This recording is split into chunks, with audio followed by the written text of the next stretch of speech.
Once more the prince's loyal followers cowered in terror as Bersi menaced them with the notion of impaling their very hearts.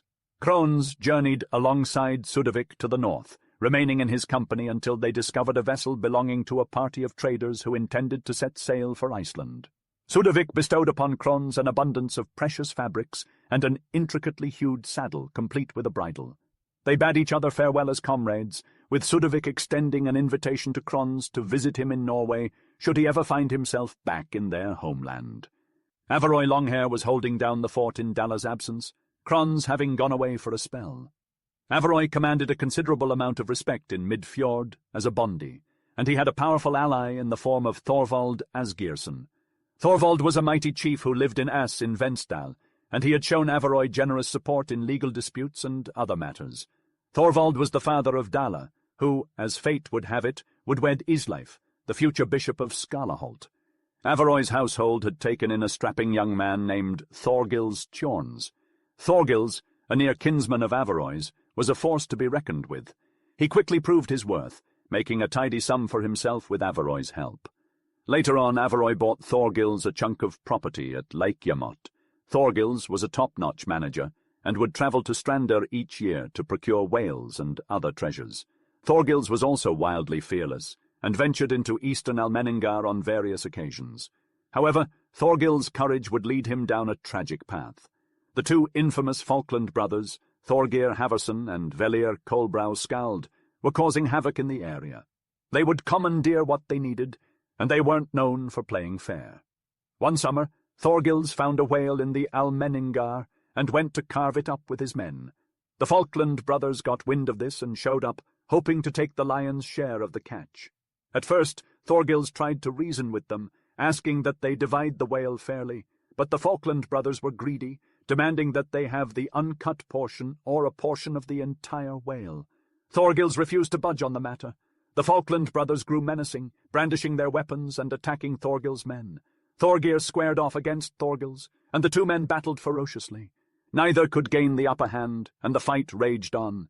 Sadly, Thorgils was not destined to see another day. Thorgeir finally managed to take Thorgils down, and Velir defeated the men who had supported him, killing 3 in the process.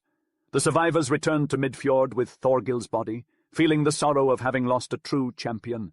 The Falkland brothers, on the other hand, took possession of the entire whale. Ill-gotten gains indeed. Velir later composed a memorial poem on Thorgeir that mentioned the sad affair. The tragic news of his relative's passing was delivered to Averoy Longhair, who, as the closest family member, was responsible for settling the blood feud. He immediately went to the location of the incident and gathered witnesses to attest to the injuries sustained. In accordance with customary law, he presented the case to the Althing, as the altercation had occurred in a different region. Weeks turned into months as the legal process dragged on, leaving Averoy to wait and hope for a resolution. Chapter 8. Thorstein. Once upon a time there lived a man named Thorstein. He came from a long line of warriors, being the son of Thorkel Kugi, who was the son of Thord Yella, the son of Olaf Feilan, the son of Thorstein the Red, who was the son of Borve the Deep-Minded. Thorstein's mother, Thurid, was the daughter of Asgeir Hothead, and Asgeir was the brother of Averoy Longhair's father. However, Thorstein found himself in a blood feud with Averoy Longhair over the death of Thorgils. Averoy sent for Thorstein, who was known to be a great and masterful warrior. Thorstein came to Averoy, and they talked about the suit. Thorstein was in favor of extreme measures. He believed that no blood money should be accepted, and that, with their connections, they were powerful enough to carry through a sentence of either banishment or death on the slayer. Averoy agreed to support any measures that Thorstein chose to adopt. They rode north to Thorvald, their kinsman, and asked for his support, which he promised them. And so the suit was begun against Thorgeir and Velir. Thorstein then rode home to his home in Ljarskogar in the Fam district. There, Osland in Fam joined Thorstein. He was the son of Thorarin Filseni, who was the son of Thord the Yella, and his mother was Frigurd, a daughter of Thord from Hofti. They had a large following at the All-Thing and pressed their suit valiantly. Averoy and Thorvald rode from the north with 60 men, staying at Ljarskogar for several days. Together they sought justice for the death of Thorgils. In Reykjaholar there lived a man named Thorgils, who came from a long line of powerful ancestors, including Atieli the Red, the first settler at Reykjans, and Ulf Squint-Eye. Thorgil's mother was Thorgerd, the daughter of Alf of Dalir, who had another daughter, Thorelf. Thorelf was the mother of Thorgir, who had a strong connection to Thorgils due to his mother's lineage. Thorgils was known as the most powerful chief in the Vestfjording quarter, and was revered for his open-handedness and hospitality toward free men. His home was always crowded, and he lived in great grandeur. He was a kind and wise man who took in Thorgir during the winter months and sent him off to Strandir in the summer. One day, after Thorgir had slain Thorgils the son of Mac, he went to Thorgils Arison, seeking refuge. Thorgils told him that he was welcome to stay, but warned that the matter would be heavily scrutinized, and he did not want to be embroiled in any troubles. To avoid any violent confrontations, Thorgils decided to offer blood money to Thorstein for the death of Thorgils. Thorgir agreed to follow his wisdom, and Thorgils sent a messenger to Thorstein Kjalarnes to negotiate a settlement. Although Thorstein was unwilling to accept blood money for Thorgils' death, he was willing to consider the advice of wise men for the other slayings. Upon receiving the messenger's report, Thorgils called Thorgir for a consultation and asked for his opinion on the matter. Thorgir suggested accepting banishment if sentenced. Thorgils agreed to put his resolve to trial. Thorgils secretly booked a passage for himself and the two Falkland brothers on a ship that sailed into the Nordre River in Borgarfjord. When Thorgir heard that Thorstein and his party had assembled in great force for the All-Thing and were in Ljarskogar, he knew the situation would be challenging. He delayed his departure, waiting for Thorgils and Thorgir to arrive from the north before he made his way from the west. As he hoped, the two riders eventually made their way towards the south, but not without a bit of trouble. Thorgir made it known that he had killed one Boggle Torfi on the way at Marskelda, along with Scuff and Bjarni at Hundadal. This violent act was later sung about in Velir's Thorgir's Drapa. The Hem slew the son of Mac. There was a storm of swords and ravens' food. Scuff and Bjarni he also felled. Gladly he bathed his hands in blood. Thorgils seemingly settled for the killing of Scuff and Bjarni on the spot in the dale, which caused him to be delayed longer than he originally intended. Meanwhile, Thorgir boarded the ship, and Thorgils made his way to the Thing. But unfortunately, he didn't arrive in time before the judgment was already underway in Thorgils Tjorns's case. Averoy Longhair was called upon for the defense, and Thorgils offered blood money as atonement on the condition that Thorgir wouldn't be banished. He attempted to plead that fines in the Almenningar were free to all, but the lawman at the time, Skapti, upheld Averoy's stance due to their kinship connection. While this may have been the law for people of equal position, a bondi held precedence over a vagrant. Averoy further argued that Thorgils had offered to share the uncut portion of the whale with the Falkland brothers upon their arrival. The defendants were non-suited on that point. Thorstein and his party pushed for nothing less than a banishment sentence for Thorgir, and Thorgils had no choice but to submit to the sentence, as Thorgir was already on board his ship. They were banished and discharged respectively, while Averoy and Thorstein gained great glory through this case. They all rode home, and although some may have felt Thorgils put in little effort, he paid no heed to their words. Thorgir was beside himself when he heard the news of his banishment. He swore that those responsible for his exile would pay dearly for it before it was all said and done. Unfortunately, Thorgir was set to travel on the same ship as Gaut, who was his kinsman but also his sworn enemy. Gaut, known as the son of Sleipnir, scowled at him and made it clear that he would not tolerate Thorgir's presence. The traders knew that having both men on the same voyage was a disaster waiting to happen. Thorgir, never one to back down, responded with pure defiance. He declared that he didn't care what Gaut did with his eyebrows. But despite Thorgir's bravado, the decision was made to remove Gaut from the ship. He travelled north while Thorgir went on his way. For a time, nothing happened, but the seeds of a feud had been sown. Thorgir and Gaut's bad blood would continue to fester until it erupted into a full-blown conflict. That summer, Kron's Averoyson made his return to Skagafjord. His reputation for immense strength had preceded him, and the younger men knew they were no match. Upon reaching his home in Dala, Averoy gave him a grand welcome. Kron's worked well with his brother Eitli, who was managing the property at the time. However, as time passed, Kron's became increasingly arrogant, believing that nothing was beyond his capabilities. The Midfjordsvatn youths whom Kron's had played with before his departure were now grown men. Bran, the son of Asgir, the son of Bran, had settled in Kentar at Branastad. He was an excellent bondi, known for his kindness and impressive strength, the most robust man in northern parts and also the most humble. Krons could not forget the ball play incident where Bran had seemingly bested him, and he longed to prove himself. Determined to challenge Bran's strength, Krons went to Bran's home during the harvest season. He had on his best gear and rode on a magnificent horse equipped with colourful and ornamental attire given to him by Sudovik. Upon his arrival, he knocked at the door only to find out Bran was away at the hill dairy picking produce. Krons took off his horse's bridle, and it ran off to feast on the luscious green meadow grass. Then Krons entered Bran's home and sat on a bench where he quickly dozed off. Bran returned home with 2 horses carrying curd bags in skins with their mouths tied. Bran, carrying the bags in his arms, tripped over Krons's stretched leg and fell on the curd bags, causing them to break at the neck. Bran got up and demanded to know who the unwelcome guest was. Krons introduced himself, and Bran asked what he wanted. Krons replied, "I want to fight with you." Bran declared, "First, I must attend to my dairy products."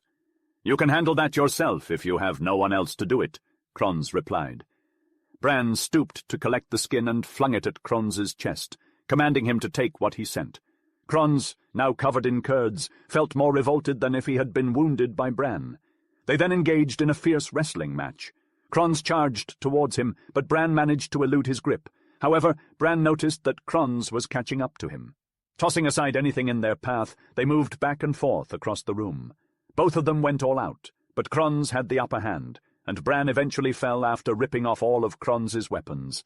They battled fiercely, and the noise level was ear-splitting. Suddenly there was a loud clamour downstairs.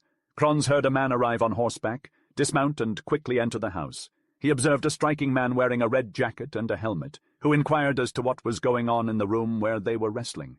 Krons mentioned his name, but asked, "Who wants to know?" "I'm Braula," responded the stranger, "the son of Gudmund from Askell." "And what brings you here?" asked Krons. "I don't know anything about your playing around," Braula responded, "but you two are not the same. You are impudent and overbearing, while he is modest and good-natured. Let him get up at once." Krons claimed, "Many men have come seeking entrance by way of the door. You would be better off avenging your brother Hall than getting in between Bran and me while we are competing." "I hear that all the time," said Braula, "and I don't know if I'll ever get my revenge, but I want you to leave Bran alone, for he is a peaceful man." Krons begrudgingly agreed due to Braula's intervention, despite his own reluctance. Braula requested an explanation as to what they were quarrelling over. Krons replied with a verse, "I don't know if his haughty ways may not cause him dismay, for in my home once before he did give me a beating for sure." Braula had a bone to pick with Krons. There was certainly some excuse if he wanted to take revenge on him, but as they rode together Braula spoke up, saying, "Let me now settle it between you. Let matters remain as they are and cease your strife." They were kinsmen after all, and it seemed like a shame to continue the feud. But Krons wasn't particularly fond of Braula or his brothers, even though they had agreed to call it quits. As they made their way down the road, Krons brought up the topic of Braula's upcoming summer trip to Borgarfjord. "I hear, Braula, that you intend to go south to Borgarfjord this summer. I propose that I shall go with you, which I think is more than you deserve." Despite Krons's evident condescension, Braula was thrilled with the offer and accepted it graciously. However, upon parting ways, Braula laid down a condition. "I would like it to be understood that you only come with me if it meets with Thorarin's approval, since all the arrangements for the expedition are with him." Krons didn't take too kindly to this caveat. "I thought," he said, "you were competent to make your arrangements for yourself. I do not leave my affairs to other people to settle. I shall take it very ill if you refuse me." And with that, the two went their separate ways. Braula promised to let Krons know if Thorarin gave his blessing for the trip. Until then, Krons could sit back and relax at home. That summer a grand horse fight took place at Kol below Raikir, and drew a crowd of people. Atieli of Dala owned a fantastic stallion from King Gala's line, a grey horse with a dark stripe on its back. Atli and his son held the horse in high esteem. Meanwhile, the two brothers, Cormac and Thorgils of Mel, boasted an impressive brown stallion, and they arranged a match against Atli's horse. Many other exceptional stallions were brought to the competition. Odd, the needy skald, and Cormac's kin took charge of their stallion on the day of the fight. He was now a strong man, arrogant and imprudent. Krons asked Atieli who would look after his stallion.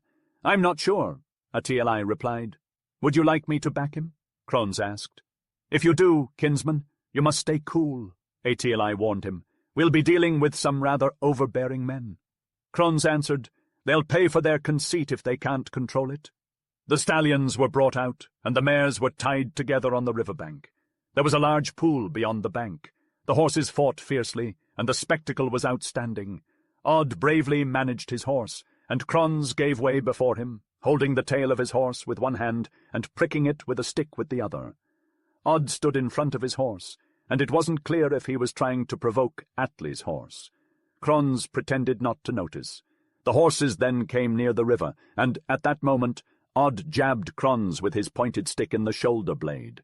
Although the hit was firm and the flesh swelled, Kron's suffered little harm. Simultaneously the horses reared. Kron's ducked below his horse's flank and struck Odd's side with his stick so hard that he broke 3 of Odd's ribs. Odd fell into the pool with his horse and all the mares that were tied there on the bank. A group of brave folks dove into the water and pulled the struggling ones to safety. The commotion around it was intense. The crew of Cormac and Dalla's supporters fought over possession of the survivors, but the level-headed men of Hrutafjord and Vatsnes intervened and calmed the situation. The angered parties returned home, seething with fury, yet keeping their tempers in check. Atili said nothing, but Kron's made arrogant remarks about crossing paths again by any means necessary. Chapter 9. Drogonot and the Fray at Helgerega. In the land of Thorodstad, in the region of Hrutafjord, there was a man by the name of Thor Draugr. He was the son of Arnor Downynose, whose father was Thorod, a settler in the area across from Baki. But Thor Draugr was not just any ordinary man. He was renowned for his unparalleled strength, and was often called Not. Thor Draugr had a brother named Thorod, whose nickname was Drapustuf. Their mother, Gerd, was the daughter of Bodvar from Bodvarsholar. Thor Draugr had a reputation for being a great swashbuckler, and had amassed a large group of followers. However, he was known to be a difficult man to deal with, for he had trouble finding and keeping good servants and rarely paid them fairly. One of Thor Draugr's kinsmen was also named Thordraugr, but had the unfortunate nickname of Slowcoach. He was a mariner, and was in business with his namesake. Slowcoach was always in Thorodstad, but people didn't believe that he made Thor Draugr any better. Instead, he liked to gossip and spoke offensively about several men in the area. Meanwhile, in Bordair, there lived a man named Thorir, the son of Thorkel. He had originally lived in Melar, in Hrutafjord, and had a daughter named Helga, who married Sleitu Helgi.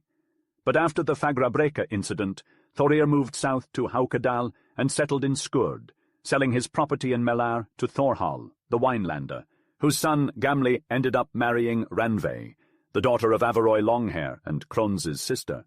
Thorir had 2 sons in Skurd, Grimsholm and Thorgir, who were both promising young men.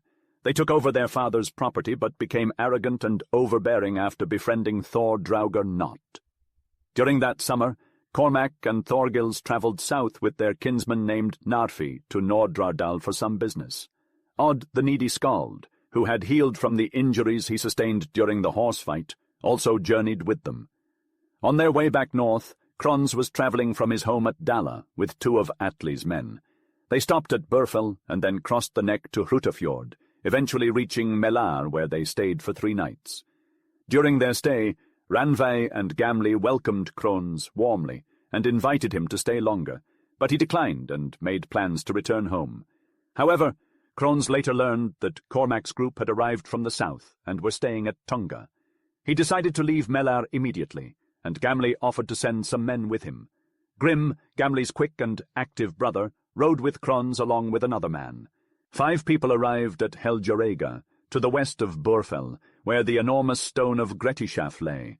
One among them struggled extensively to lift the stone, delaying their journey until the arrival of Cormac's party.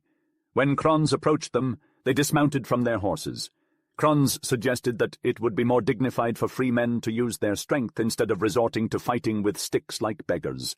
Cormac challenged them to fight like men and give it their all. Thus they began to fight. Kron's led his men and warned them not to let anyone get behind him. They fought for a while and both sustained injuries. That same day, Thor Draugr Not rode across the neck to Burfell with his companions Thor Draugr's Slowcoach, Grimsholm, Thorgeir, the sons of Thorir, and Thorod Drapustuf. They noticed the fight, and upon approaching, Thordraugur asked his men to intervene. However, the fight was too intense, and nobody could separate them. Kron's was overpowering everyone around him. He pushed the sons of Thorir back, and they both fell. Furious, Grimsholm struck one of Atli's men, killing him. Thordraugur then ordered them to stop and informed them that he would support the side that followed his orders. By that point, 2 of Cormac's men had fallen. Kron's realized that he could not afford for Thordraugur to ally with the other side, so he called off the battle. All the fighters sustained injuries. Kron's was unhappy with their separation, but they both went home, unreconciled. Thordraugur's slow coach found the whole situation amusing, causing a strain in the relationship between Dala's people and Thordraugur not. This led to a later feud. No compensation was given to Atieli for his slain man, and he acted as if nothing had happened. Kron stayed at Dala until Tvi month, but it is not known if he and Cormac ever met again, or if it was mentioned anywhere. Braula and his brothers rode back to Askell from Kron's, after their journey was complete. They were the sons of Gudmund, who was the son of Solmund. Thorlaug, Solmund's mother, was the daughter of Saemund the Southerner, who was the Falkland brother of Ingemund the Old. Braula was a man of great distinction, and he went to visit his Falkland father, Thorarin the Wise. They had arranged for Braula's journey beforehand, and Thorarin asked him what help he had been able to get. Braula replied that he had found a man whose help was worth more than 2 others. Thorarin guessed that this man was Kron's, the son of Averoy. Braula confirmed his guess, saying that Kron's was indeed the man he had hired. Thorarin warned Braula of Kron's arrogance and misgivings, and recommended that Kron's not come on the expedition. Reluctantly, Braula agreed to let Thorarin provide the men he needed. Braula went to the south and fought the Battle of the Heath. Kron's, who had not been invited to come along, was at Dala when he found out about Braula's expedition. He was angry that he had not been invited, and he decided to take revenge by ambushing Braula and his men as they rode back. He learned when Braula and his men were expected back from the south, and rode off to Thore Jagnup to lie in wait for them. He abandoned the homestead and lingered at the cliffs.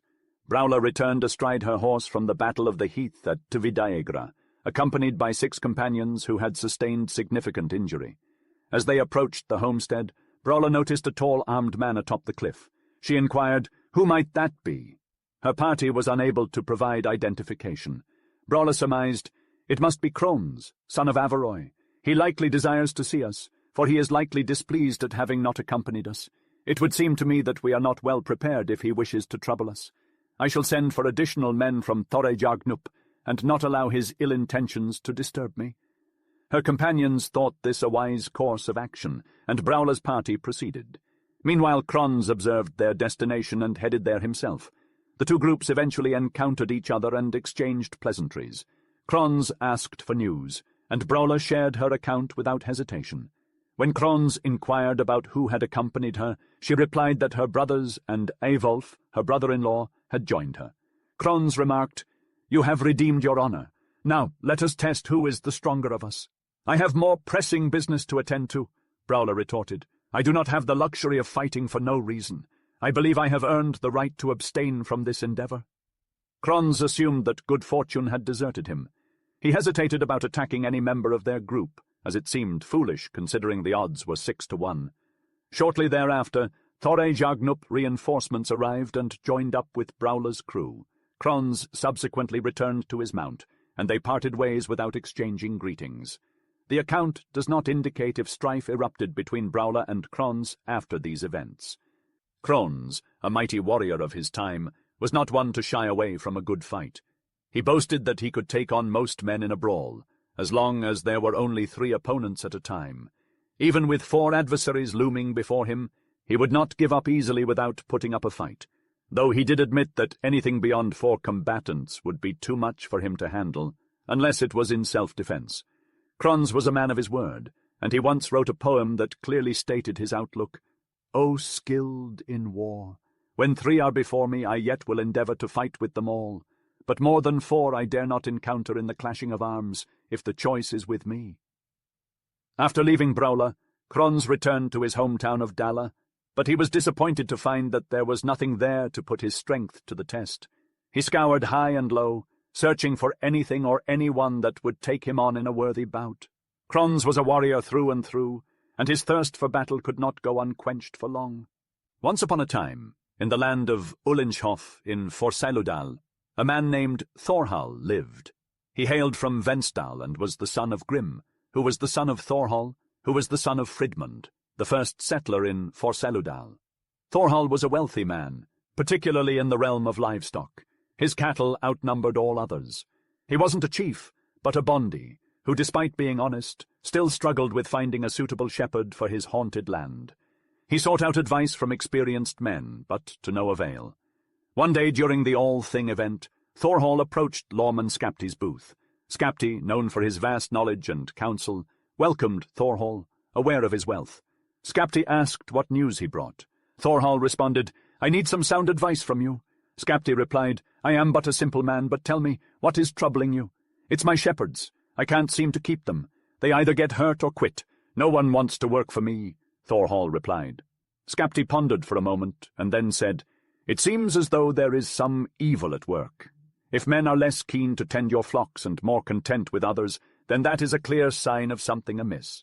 But since you've come to me for guidance, I have just the shepherd for you. His name is Javaldur. He arrived from Zilgsdale in Sweden last summer. He is a sizable man, but not everyone's cup of tea." Thorhall had been worried about the sheep on his property, but Skapti had assured him that he would send a strong and capable man to take care of them.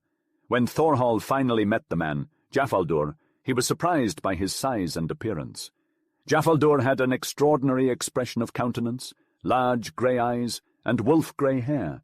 But Thorhall soon realized that this was the man Skapti had sent to him. When Thorhall asked Javaldur what work he could do best, he replied that he would be happy to mind sheep in the winter. Thorhall was pleased with his answer, and asked him to come and work for him. Javaldur agreed, but warned that he was rather cross-grained when he wasn't pleased. Thorhall didn't think this would be a problem, and assured Javaldur that he could do as he pleased. He even warned him that the place where he would be working seemed to be haunted. But Javaldur was not afraid of ghosts, and said it would be less dull that way. Terms were arranged, and Javaldur was set to start in the autumn. When autumn came, Javaldur arrived at Ullinshof as planned. Thorhall treated him kindly, but the rest of the household disliked him, especially the mistress. Despite this, Javaldur began his work as a shepherd, and it gave him little trouble. The summer passed, and Thorhall heard nothing of his new shepherd. But at the end of the season, Javaldur still appeared to be taking good care of the sheep. Thorhall showed his gratitude to Skapti for sending him such a capable worker, and everything went smoothly. His voice was harsh and rough, like the scraping of nails on a chalkboard. The beasts would tremble and flock together whenever he bellowed at them. There was a church nearby, but Javaldur never bothered to attend.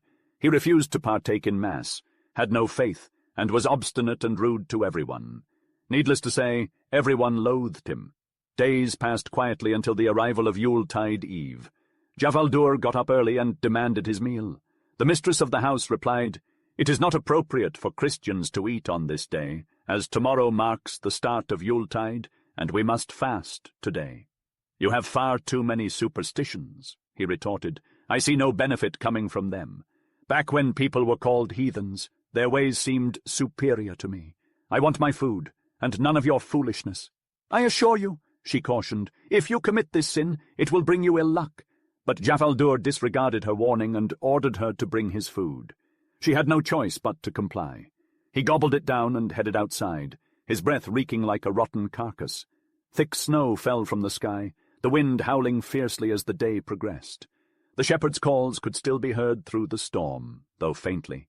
Later on, blizzards and a terrific tempest struck. Folks went to Mass while the night passed by, Javaldur still absent. They talked about going out to search for him, but the raging blizzard and the inky darkness held them back. The next morning, they still hadn't seen him, so they waited until Mass time to look. When the sun broke free from the clouds, some of the men went out to inspect.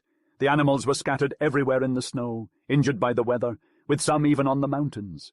Up above in the valley they stumbled across some well-defined tracks. The stones and earth lay about, torn apart as if a violent brawl had occurred. As they continued their search, they stumbled upon Javaldur's lifeless body lying on the ground a short distance away. His corpse was as dark as the underworld and bloated to the size of an ox. The sight horrified them, and they shuddered with fear. They tried to bring him to the church for a proper burial, but his weight proved too much to bear. They could only make it to the edge of a nearby gully before they ran out of steam. Defeated, they made their way back to the Bondi to tell him what happened. The Bondi pressed them for answers, and they told him how they had discovered a deep hole in the ground, marked by a trail of blood leading up to the top of the valley. They were convinced that the evil spirits had claimed Javaldur's life, but the Bondi believed that Javaldur must have fought back and left some wounds on his attacker, as the evil had vanished without a trace. 3 days after, they attempted to retrieve Javaldur's remains, but even with oxen, they could not surmount the incline. They tried again with a priest on the 3rd day, but still failed to recover his body.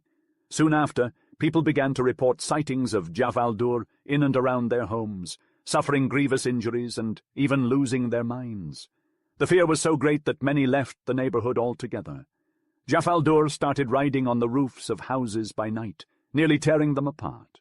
He roamed the area ceaselessly, and people would avoid the valley at all costs, letting their work pile up. The district was in a dire situation, and no one knew how to put an end to this supernatural terror. Finally, they decided to bury Javaldur where he lay under a mound of rocks. In the spring, Thorhall gathered some servants and built a house on his land. As the days grew longer, the apparitions that had been haunting the area began to fade away. By midsummer, a ship sailed into the Hunavatn. A man named Thorgaut, a powerful and towering foreigner, was on board.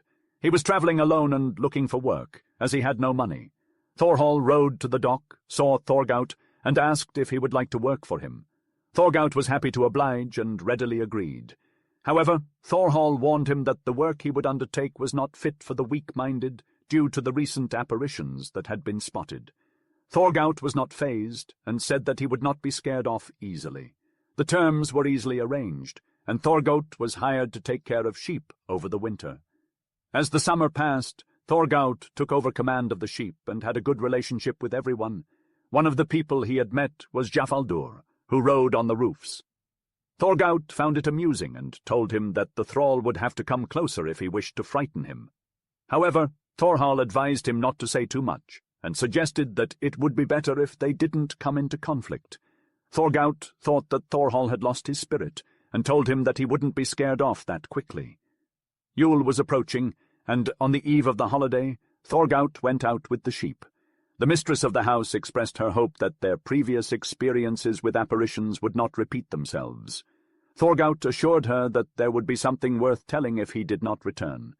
The weather was chilly and a heavy snowstorm raged. Thorgaut usually returned at dusk, but he did not come back that evening. The following day the people went to church as normal, but they thought everything seemed the same as it had been on their previous occasion. The villagers were troubled when their shepherd went missing. The Bondi urged the churchgoers to search for him, but they feared the trolls that roamed the night and declined to venture out. Even the Bondi was reluctant, so no search took place.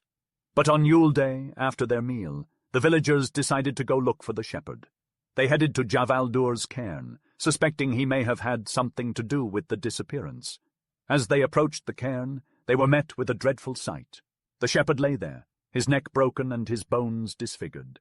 They didn't meet any harm from Thorgaut as they carried the shepherd's body to the church. Javaldur's behavior only worsened after this incident. He grew more and more violent, causing everyone to flee from Ullenshof, except for the Bondi and his wife. Thorhall's cowherd was particularly attached to the Bondi and didn't want to leave his service. Despite his old age, he remained because he knew it would cause great trouble to abandon the Bondi's property. One morning, the mistress went to milk the cows and heard a loud crash and bellowing coming from the cowhouse.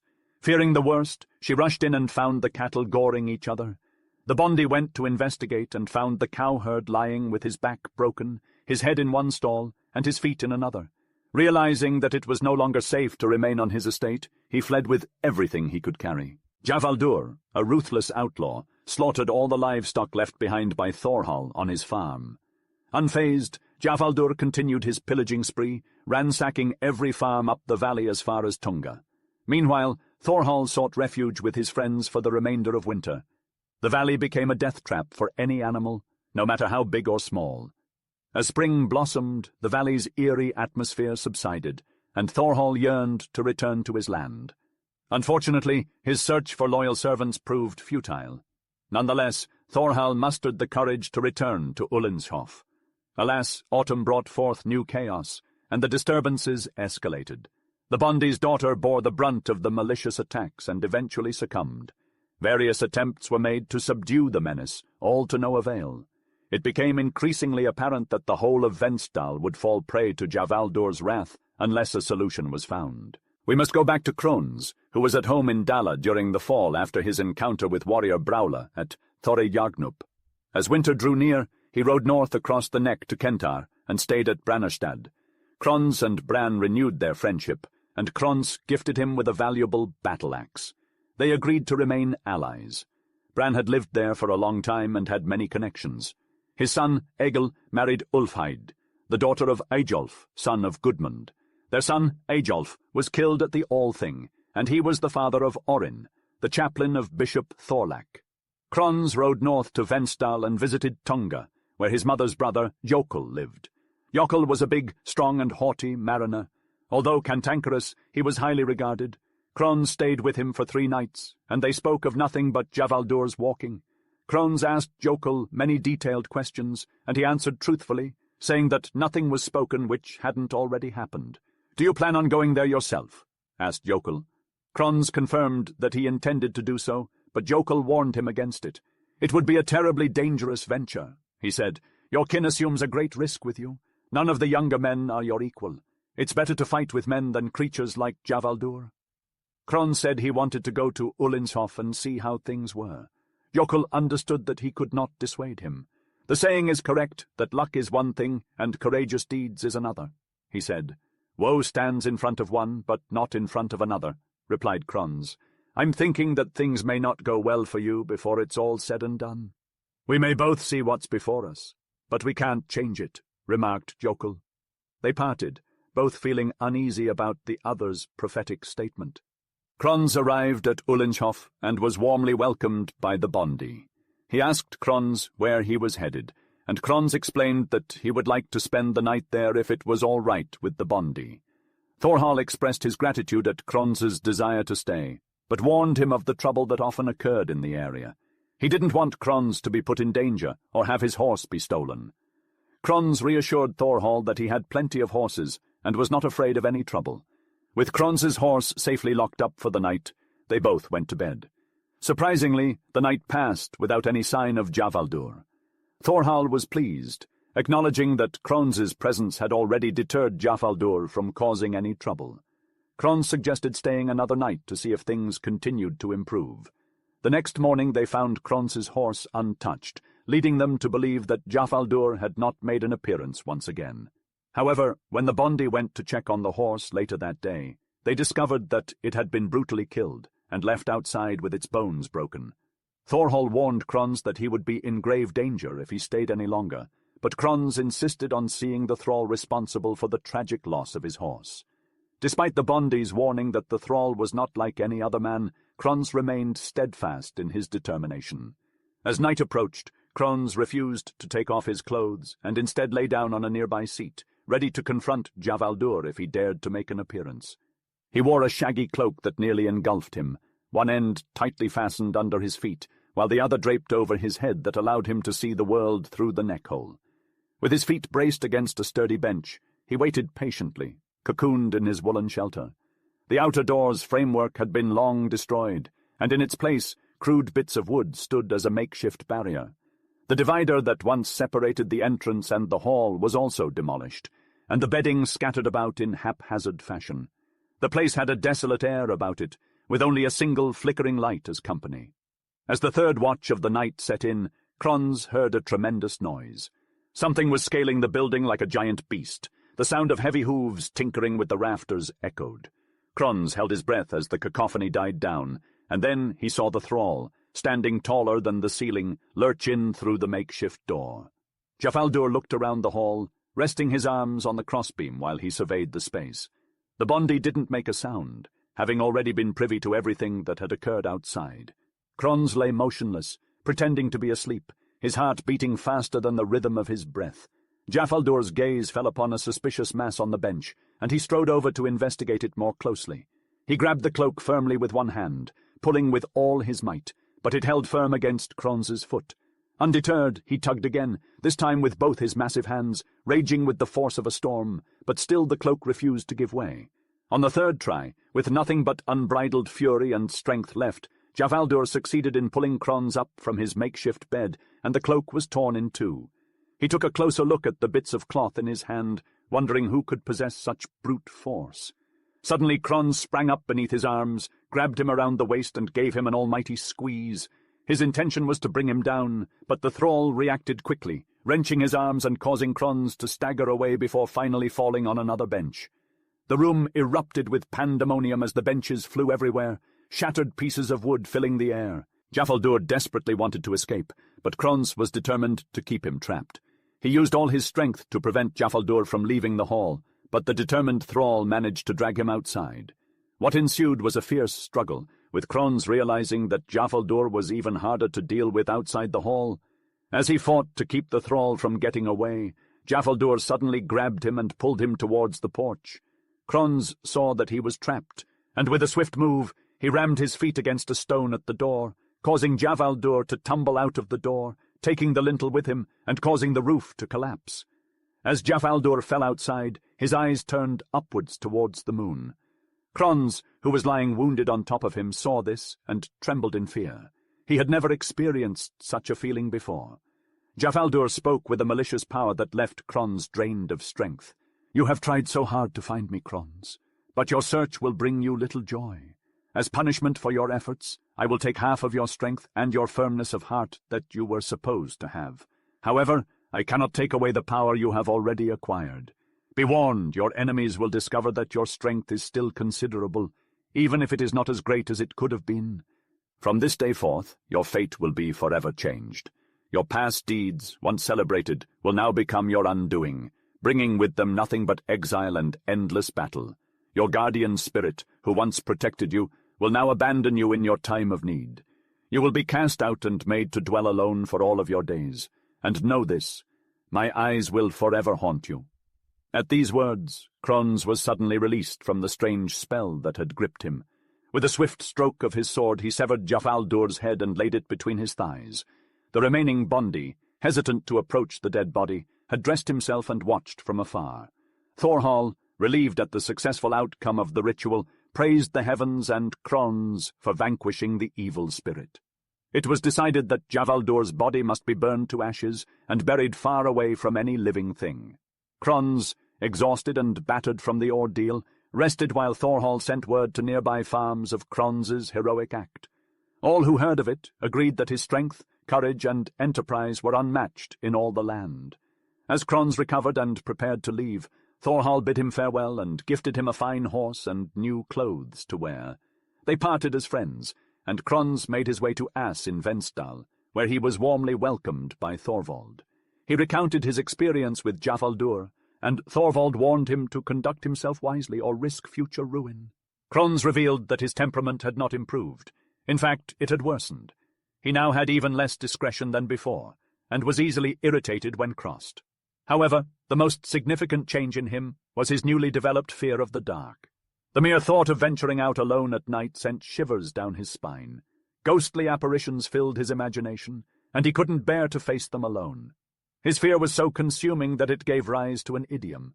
Locals now referred to Javaldur's eyes, or Javaldur visions, whenever something appeared different from reality.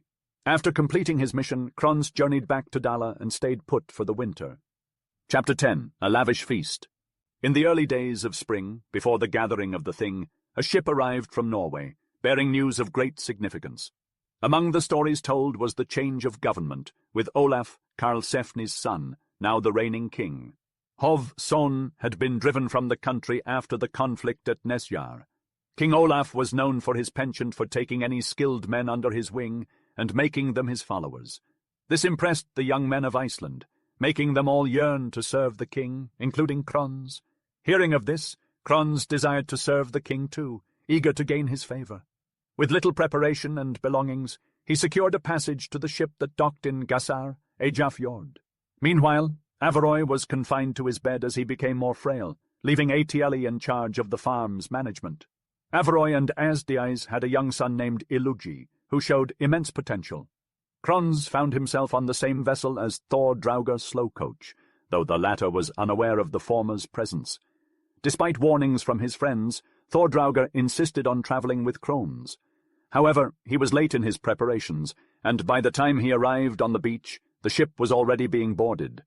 The men were washing their hands outside their booths, and Thor Draugr told them of Averoy's passing, which he had just learned of. When asked about the details, he said Averoy had died from smoke inhalation, adding that it was no great loss, since the former Bondi was already in his declining years. The men found Thor Draugr's comments distasteful, saying that Kron's wouldn't be pleased if he heard them.